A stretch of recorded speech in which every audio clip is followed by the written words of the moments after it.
I got that Snapple fever again. I'm going to tell you a little truth about life.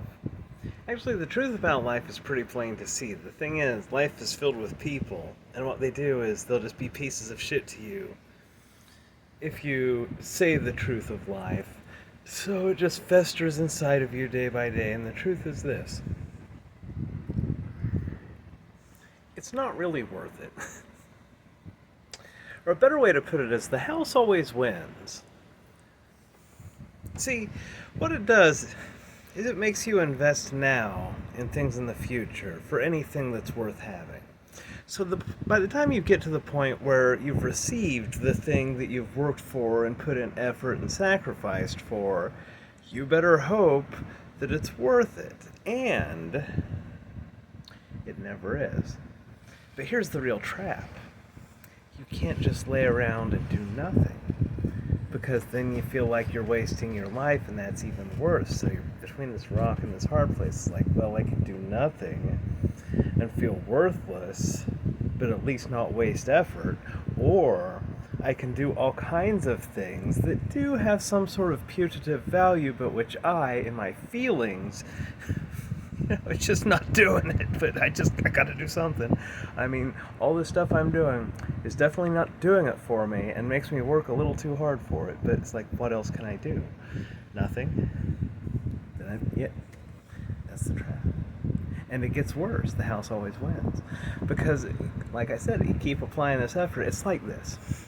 You have a certain amount of energy in your soul, and you're putting it forth with the effort for the gains.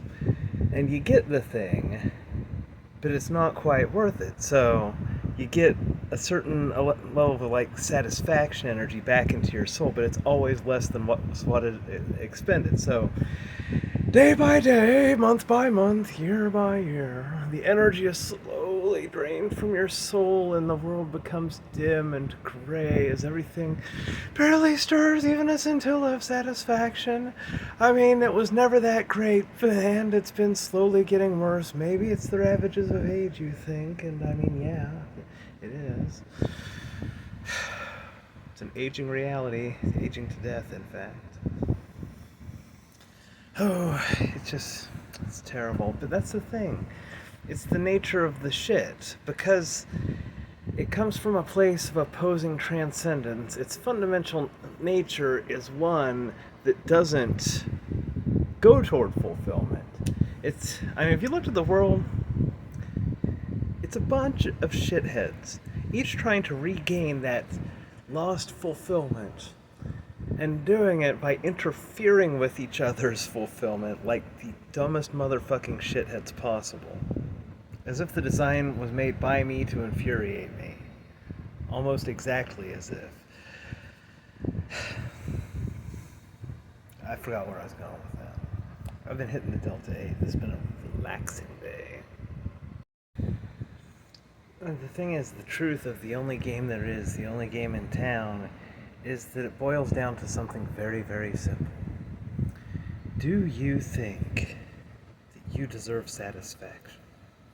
So, the thing you have to ask yourself is, what do I desire the most in the world? And then, ask yourself, what is in the way of that? Ask yourself, is this a genuine barrier?